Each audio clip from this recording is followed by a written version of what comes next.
किमपि तत्त्व अहं न जाने अज्ञानं तिमिरान्धस्य ज्ञानाञ्जनशलाकया चक्षुरुन्मीलितं तस्मै श्रीगुरुवे नमः।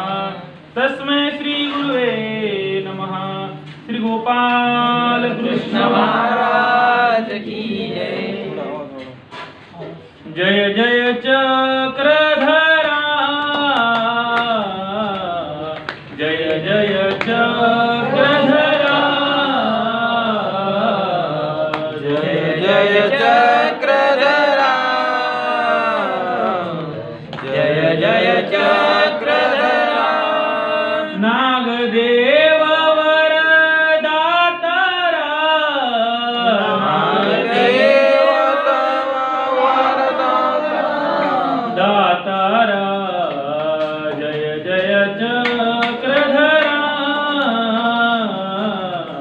जय जय चक्रधरा। सर्वज्ञ श्री चक्रधर स्वामी की जय। आज या ठिकाणी त्रैवार्षिक अधिक मासानिमित्त संपन्न होत असलेला हा उपहार सोहळा, या उपहार सोहळ्यासाठी उपस्थित झालेले आदरणीय श्रद्धेय प्रातस्मरणीय माझे सन्मित्र सुजानमुनी दादाजी अंकुनेरकर जोशी सांगली, त्याचप्रमाणे आदरणीय श्रद्धेय प्रातस्मरणीय श्री विद्याधर दादाजी नांदेडकर, त्याचप्रमाणे या संपूर्ण सोहळ्याचं ज्यांनी आयोजन केलं असे आमचे सन्मित्र आणि गुरुबंधू, आपल्या श्रीकृष्ण ज्ञान मंदिर या मंदिराचे संचालक व्यवस्थापक आदरणीय श्री अच्युतराज बाबाजी व आपण सर्व सद्भक्त मंडळी,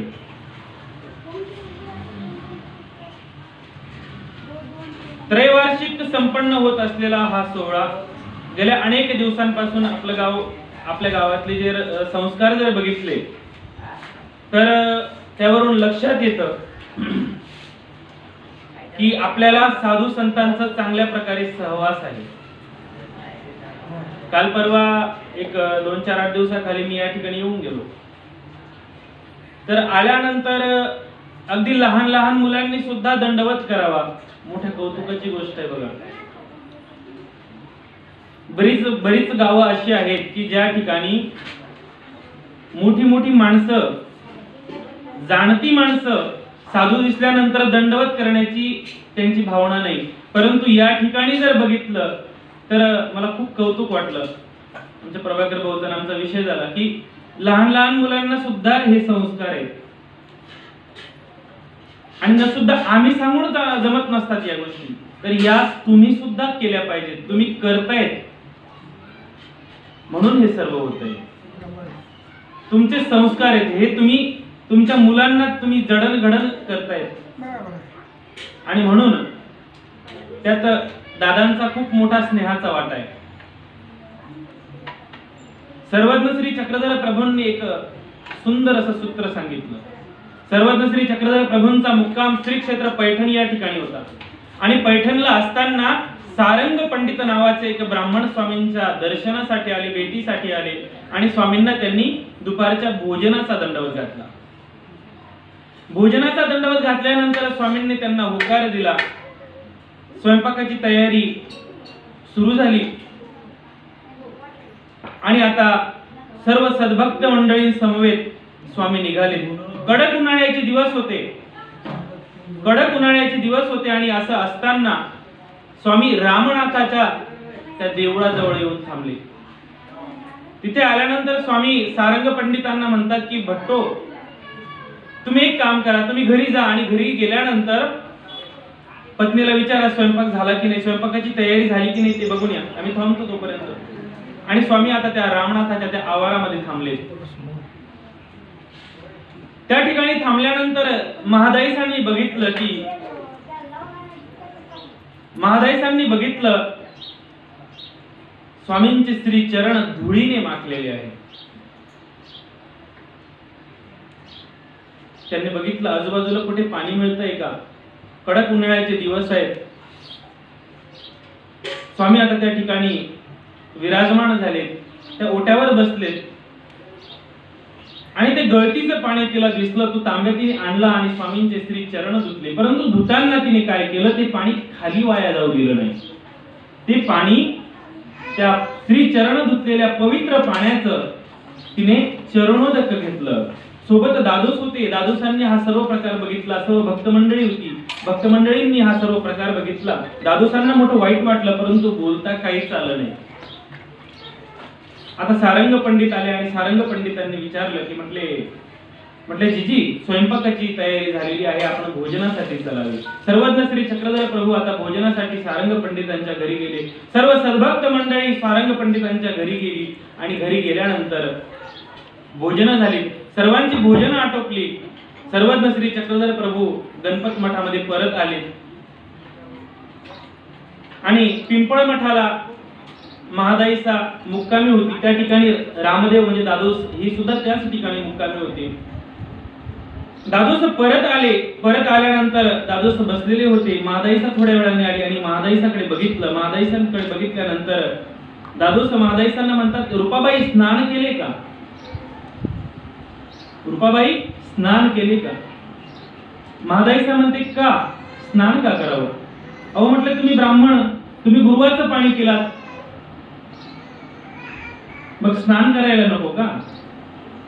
महादाईसा म्हणते, ते पाणी जरी गुरुवारचं असलं तरी मी चरणोदक तर स्वामींचं घेतलं. दादोस म्हणतात, पाणी जरी चरणोदक जरी गोसावी यांचे, परंतु पाणी तर गुरुवारचेच ना. महादाईसा म्हणते, असं जर असतं, ते पाणी पिल्यानंतर, ते चरणोदक घेतल्यानंतर माझं जर काही अनिष्ट झालं असतं, मला जर त्याचं काही पाप लागलं असतं, तर स्वामींनी मला वारलं असतं, मला नकार दिला असता की रुपये तू हे पाणी पिऊ नकोस. आता दादोस म्हणतात, गोसावी ईश्वरू, गोसावी हे ईश्वर आहेत, ईश्वर अवतार आहेत, त्यांना काय करायचं? जीव स्वर्गा गेले काय आणि नरका गेले काय? महादाईसा म्हणते, दुसऱ्यांचं वाटत नसेल, परंतु आपल्या भक्तांचं मात्र परमेश्वराला वाटतं की हा वाईट दिशेला जाऊ नये, हा नरकाला जाऊ नये. मग दादोस म्हणतात, परमेश्वराचं जर भक्ताविषयी जर परमेश्वराला जर वाटलं असतं तर 56 कोटी यादव झुंजो झुंजो मेले, आपसात भांडण करून मेले. श्रीकृष्ण चक्रवर्ती तया वारीतीची ना, श्रीकृष्ण चक्रवर्तींनी त्यांना वारलं नाही, असं कसं? यावर महादाईसा निरुत्तर झाली, शांत बसली आणि आता स्वामींकडे आली. दरवाजामध्ये उभी राहिली. स्वामी ओट्यावर विराजमान झालेले होते. स्वामींकडे बघितलं आणि स्वामींकडे बघून म्हणते की जीव स्वर्गा गेले काय आणि नरका गेले काय? तिच्या अशा विसंगत बोलण्यावरून स्वामी म्हणतात, बाई आत या आणि स्पष्ट काय असेल ते बोला. काय झालं, तुम्ही तिथे का उभे राहिलात? आणि मग घडलेला सर्व प्रकार महादाईसांनी स्वामींना सांगितला. महादाईसांनी सांगितलं की जीजी, मी आपलं श्री चरणोदक घेतलं आणि दादोस म्हणतात की ते पाणी प्यायला नव्हतं पाहिजे आणि ते पाणी पिल्यामुळे अनिष्ट ओढवलं. मग मी सांगितलं की भक्तांचं जर अनिष्ट जर झालं असतं तर परमेश्वराने वारलं असतं. ते म्हणतात 56 कोटी यादव झुंजो झुंजो मेले, परमेश्वराने त्यांना अडवलं नाही का? आणि मग स्वामी त्यांना म्हणतात की बाई 56 कोटी यादव झुंजो झुंजो मेले, परंतु तयांत कोण? श्रीकृष्ण चक्रवर्ती. त्यांच्यामध्ये श्रीकृष्ण चक्रवर्ती भगवंताचा भक्त कोण होता? कोणी यमाचा, कोणी वरुणाचा, कोणी इंद्राचा, कोणी सूर्याचा, अनेक देवी देवतांचे भक्त होते, परंतु श्रीकृष्ण चक्रवर्तींचा भक्त कोण होता? आणि जर श्रीकृष्ण चक्रवर्तींचे जे भक्त होते, विदुर असेल, अर्जुन असेल, उद्धवदेव असतील, त्यांना त्यांच्या केसाला जरी धक्का लागला असता तरी ये ब्रह्मांडाचे ये ब्रह्मांड करते, एक ब्रह्मांड दुसऱ्या ब्रह्मांडात घालून दिलं असतं, एवढी ताकद त्या परमेश्वरामध्ये आहे. आणि मग असं समाधानकारक उत्तर मिळाल्यानंतर महादाईसा शांत होते. स्वामी म्हणतात, तरी सुद्धा भगवान श्रीकृष्ण चक्रवर्तींनी 56 कोटी यादवांना सांगितलं नव्हतं का दारू पिऊ नका म्हणून, परंतु त्यांनी ऐकलं नाही, तरी सुद्धा त्यांनी दारू पिली आणि म्हणून ते सर्व आपसामध्ये युद्ध करून मेले. आणि मग महादाईसांनी सुंदर असा प्रश्न स्वामींना विचारला की जीजी, जीव नरकाला का जातो? नरकाला जाण्यामागचं कारण काय? आणि मग आता स्वामी म्हणतात की बाई, काम क्रोध लोभ ही तिन्ही नरकद्वारे, काम क्रोध आणि लोभ हे तिन्ही नरकाकडे जाण्याचे रस्ते आहेत. आणि आजचं आपलं जे सूत्र आहे सेवेसाठी निवडलेलं हेच सूत्र आहे की काम क्रोध लोभ हे तिन्ही नरकद्वारे. काम म्हणजे वासना. अनेक प्रकारचे कामाचे अनेक प्रकारचे अर्थ आहेत. काम म्हणजे रज, काम म्हणजे राजस, परंतु काम याचा अर्थ वाईटच आहे असा अर्थ नाही. काम म्हणजे निर्माण करण्याची शक्ती, निर्माण करण्याची ताकद. आणि म्हणून कामामध्ये निर्माण सुद्धा होऊ शकतं, चांगलं सुद्धा निष्पन्न होऊ शकतं. राजमाता जिजाऊ आणि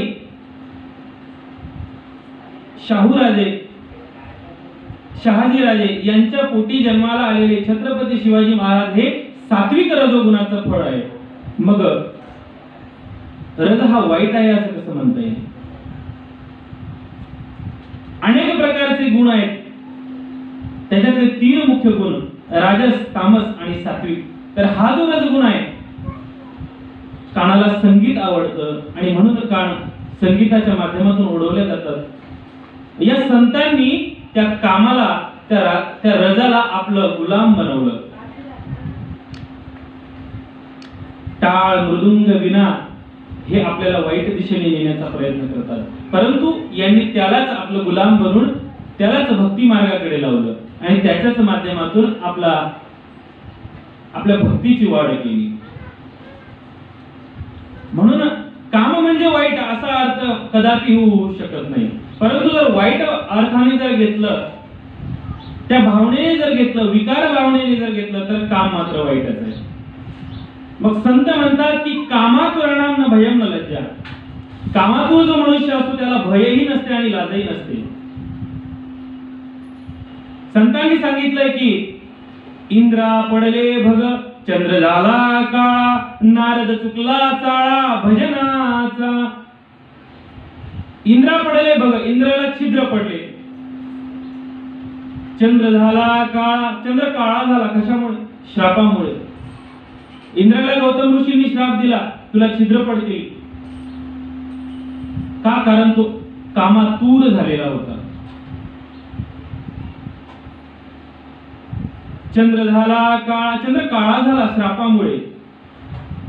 नारद चुकला चाळा भजनाचा. नारदाची फजिती कोणी केली? श्रीकृष्ण भगवंतांनी? अजिबात नाही. त्याच्यामध्ये कामदेवाने प्रवेश केला आणि त्यामुळे तो नारदाचा जो भजनाचा जो चाळा आहे तो चुकला. नारदाने एके दिवशी विचार केला, आपल्याला लग्न केलं पाहिजे. त्याच्या मनामध्ये विकार भावनेने प्रवेश केला, कामवासनेने त्याच्यामध्ये प्रवेश केला आणि कामवासना त्याच्या मनामध्ये निर्माण झाल्यानंतर त्याने विचार केला की आपल्याला लग्न केलं पाहिजे, परंतु आपल्याला मुलगी देईल कोण? बघा, हा मोठा प्रश्न आहे. मुलीच भेटत नाहीत आजकाल. मग विकत आणावे लागतात इकडून तिकडून. हे घे बाबा, 1,00,000-2 लाख रुपये पण दे. तसं मरापेक्षा असं मरतो पण दे. म्हणजे प्रपंचाची किती हौस आहे माणसाला बघा. नारदाने विचार केला, मग आता आपल्याला मुलगी देणार कोण? मग म्हटले चला श्रीकृष्ण भगवंतालाच मागू. 16,000 पत्नी आहेत.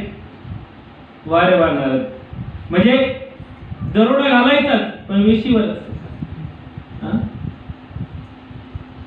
म्हटले दुसरी तिसरीकडे काही मागायचं नाही, आपल्या देवालाच मागू.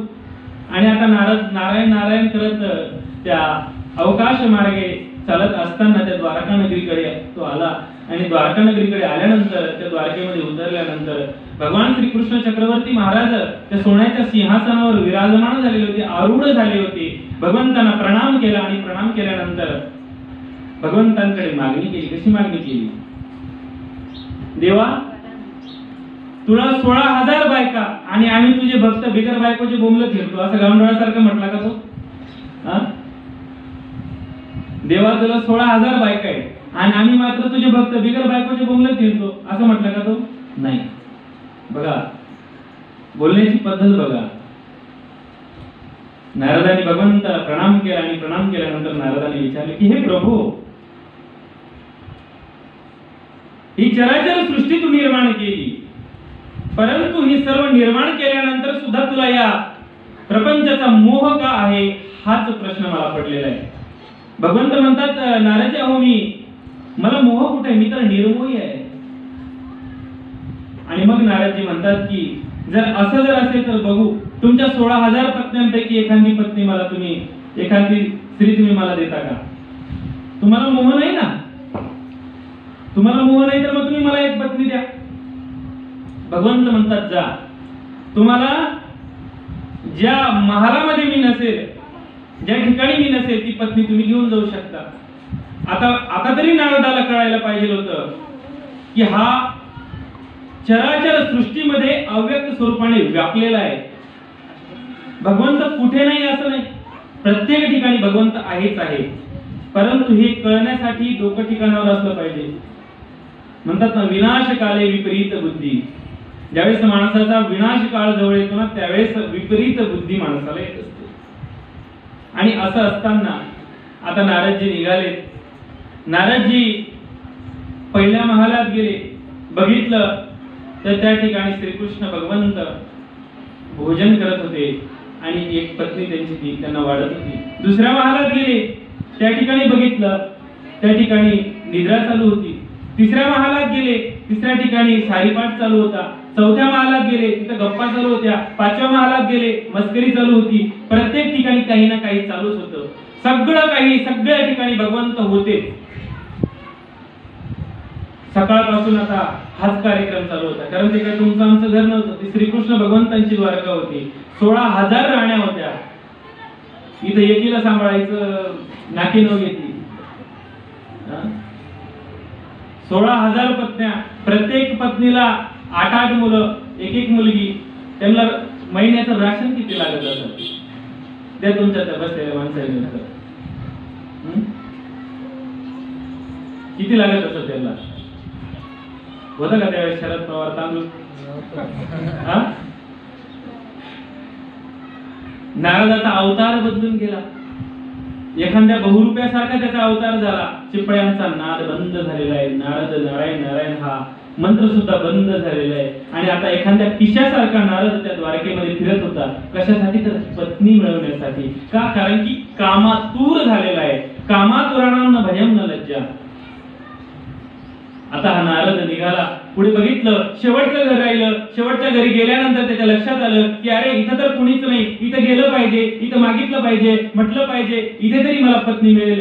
आणि आता नारदांनी त्या ठिकाणी आवाज दिला. आवाज दिल्यानंतर त्या ठिकाणी मधातून आवाज आला की अरे दादा, कधी आलास? आणि विकाराच्या डोंगरावर फिरणारा नारद दणकन त्या जमिनीवर आदळला.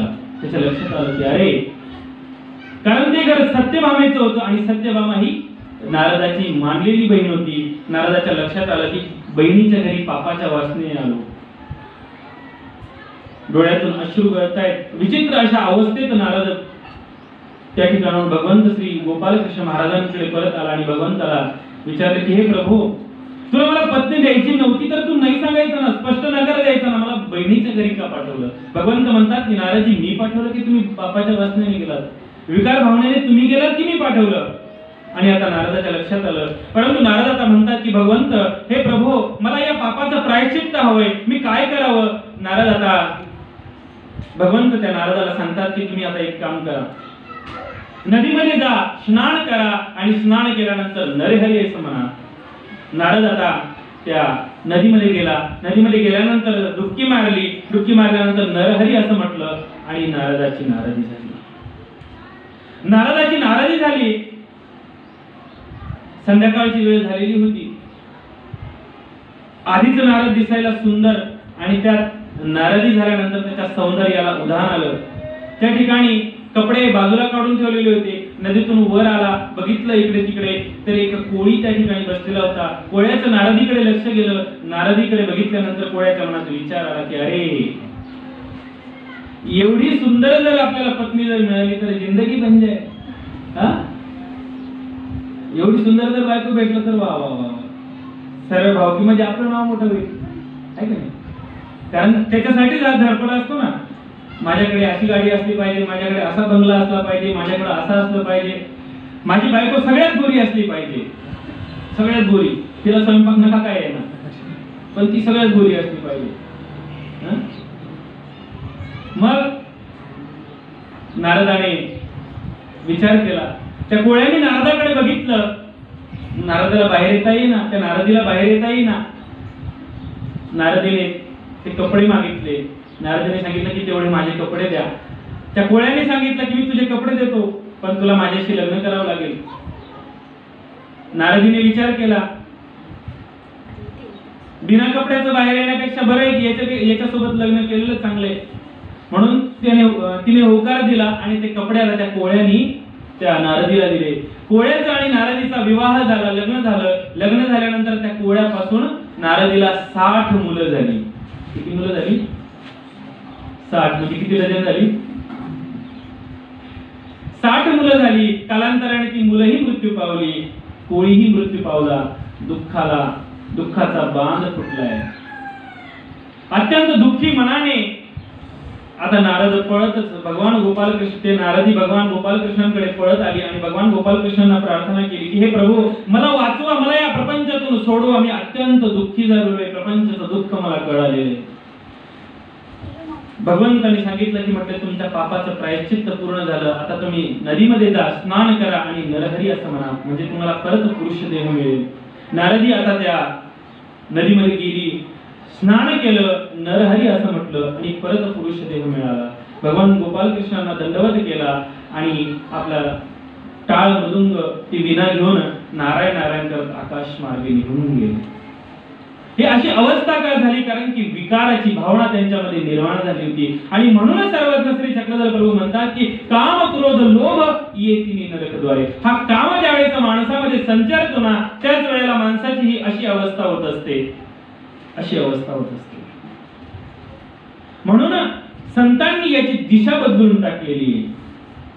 जे चांगलं आहे, जे वाईट आहे त्याला चांगलं करतो की नाही आपण, जे टाकाऊ आहे त्याच्यापासून आपण त्याला टिकाऊ करतो की नाही. बघा, अनेक गोष्टी आहेत, अनेक प्रकारच्या वस्तू आहेत. आपण त्याच्या एखादं जर समजा जर पाण्याची जर बाटली असेल, एखादं जर डबकं जर असेल, ते वरून जर फुटलं असेल, आपण त्याला कापून टाकतो, त्याचं तोंड कापतो, त्याच्यामध्ये माती भरतो, त्याच्यामध्ये झाड लावतो. ही टाकवून देणारी वस्तू आहे, तिला आपण टिकाऊ केलेलं आहे, त्याला आपण उपयोगात आणलेलं आहे. एखादी जुनी जीन्सची पॅन्ट आहे, ती आपण फेकून देत नाही, त्या पॅन्टला आपल्या मावल्या काय करतात, त्याला शिवतात, त्याला पद्धतशीर कापतात आणि एक पायपुसणी म्हणून त्याचा उपयोग होत असतो. अशा अनेक प्रकारच्या वस्तू आहेत, कितीतरी वस्तू अशा आहेत. तुम्हाला फेसबुक, व्हॉट्सअपला, युट्यूबला बघा, तुम्हाला बघायला मिळेल अनेक टाकाऊ वस्तूंपासून टिकाऊ वस्तू आपल्याला बनवता येतात. आणि तसंच या कामाला सुद्धा त्याचं माध्यम बनवलेलं आहे आणि हे काम संतांनी केलेलं आहे. म्हणून हे संतांचे उपकार आहे. माणूस या कामाच्या इतका अधीन जातो. बघा तुम्ही आता तुमच्या आमच्यावरूनच उदाहरण घ्या. आपण कुठलीही गोष्ट, साधारणतः एखादी वस्तू, छोटीशी वस्तू, टूथ ब्रश जरी घ्यायचा जर असेल, वापरायचा कोणाला आपल्याला आहे, परंतु आपण कोणाला विचारतो? मंडळीला विचारतो, कोलगेट घेऊ का पतंजली घेऊ का कोणता घेऊ? वापरायचा कोणाला? तुला वापरायचा आहे, तू विचार कर. तिला कशाला विचारतो? तो तिला विचारतो, हा आणू का तो आणू? म्हणजे आपण त्या गोष्टीच्या इतकं अधीन जात असतो. बघा, एक राजा होता.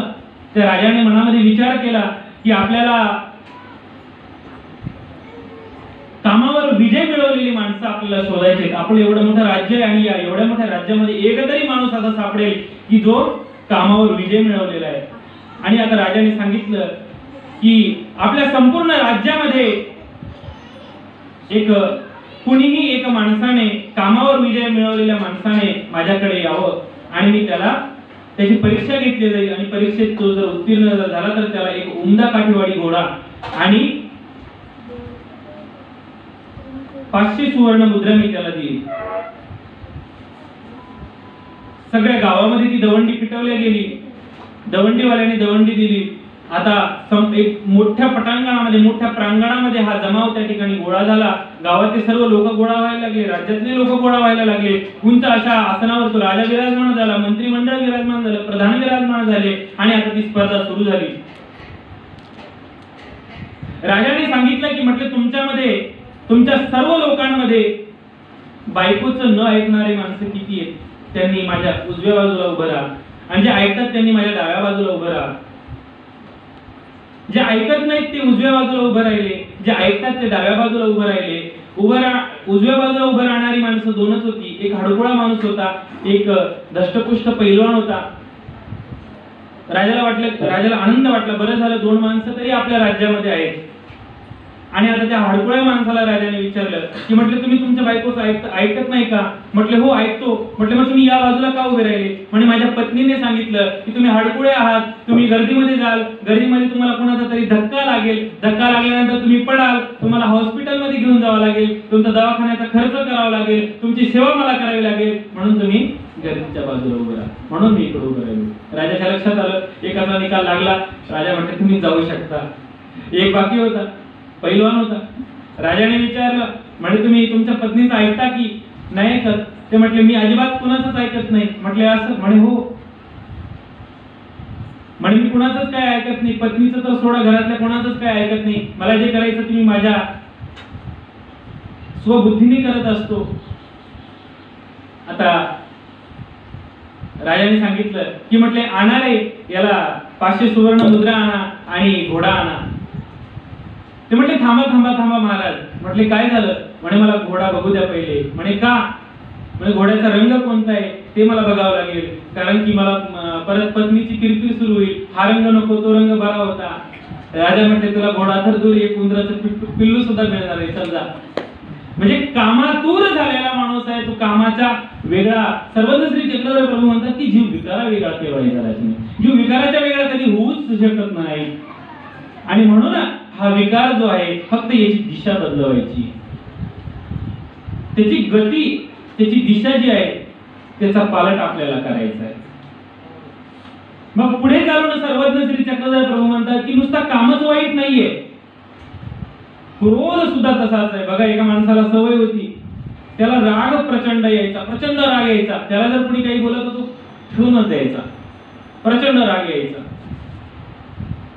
मग झालं काय? एके दिवशी त्याच्या घरी 4 माणसं आले. दुकान नव्हतं त्याचं, दुकानदारीचा धंदा होता. 4 पाहुणे आले. 4 पाहुणे आल्यानंतर त्याने पत्नीला आवाज दिला आणि सांगितलं की म्हटले 4 कप चहा बनव. पत्नी काहीतरी कामात व्यस्त होती, तिच्याकडून तिला ऐकू गेलं नाही. याला मोठा राग आला. पाहुणे बसलेले होते. याने जोरात आवाज दिला, का ग तुला ऐकू येत नाही का? तुला ऐकू येत नाही? मी किती वेळेचा चहा सांगितला. आणि आता याचा राग अनावर होत होता. त्याने आता हातात येईल ती वस्तू तिला मारायला सुरुवात केली. एक लोटा सापडला, लोटा जोरात मारून फेकला. पत्नीला इथं लागलं, कपाळाला जोरात लागलं, रक्तबंबाळ झाली, खाली पडली. एवढ्यावर तो शांत झाला नाही. त्याने सगळं दुकानातल्या सगळ्या वस्तू आदळआपट करायला सुरुवात केली. गहू फेकले, तांदूळ फेकले, डाळी फेकल्या. एवढंच नव्हे तर गल्ला सुद्धा उचलून फेकून दिला. सगळे पैसे त्या चिखलामध्ये गेले. त्या पत्नीला आता लोकांनी उचललं, दवाखान्यात नेलं. पाहुणे तर कवाचीच पळून गेले होते. हा सर्व प्रकार कशामुळे घडला? की क्रोधामुळे. सर्वज्ञ श्री गोपालकृष्ण भगवंत म्हणतात की क्रोधात भवन्ति समूह, समूहात स्मृती भ्रंशात बुद्धिनाशो, बुद्धिनाशात प्रणश्यति. हे सर्व क्रोधापासून निर्माण होतं. क्रोधामुळे स्मृतीचा भ्रंश होतो. स्मृती भ्रंशल्यानंतर बुद्धीचा नाश होतो. आणि बुद्धीचा नाश झाल्यानंतर माणसाचा विनाश होत असतो. आणि म्हणून क्रोधाला आवर घातला पाहिजे. भगवंत ज्यावेळेस अर्जुनाला निरूपण करतायत, महाभारताचा प्रसंग, युद्धाचा प्रसंग आहे, आणि भगवंत अर्जुनाला निरूपण करतात की अर्जुना युद्ध कर, परंतु युद्ध करताना कसं कर? युद्धस्व विगत ज्वर. युद्ध करताना राग मनामध्ये आणू नको. अर्जुनाला मोठा प्रश्न पडला, युद्ध करायचंय, समोरच्या माणसाबद्दल आपल्याला राग असला पाहिजे, तरच आपण त्याला मारू शकतो. परंतु मारणार कसं? जर रागच जर मनामध्ये जर नसेल तर मारणार कसं? परंतु भगवंत म्हणतात की नाही, तुला युद्ध करायचंय, तुला मारायचंय, परंतु कसं? संताप रहित युद्ध कर. संताप रहित हो आणि मग युद्ध कर. मग त्याला उदाहरण आहे, आई आपल्या मुलाने जर चूक जर केली तर आई आपल्या मुलाला मारत असते. का मारते? त्या मुलाबद्दल तिला राग नसतो, त्यांनी केलेल्या कृती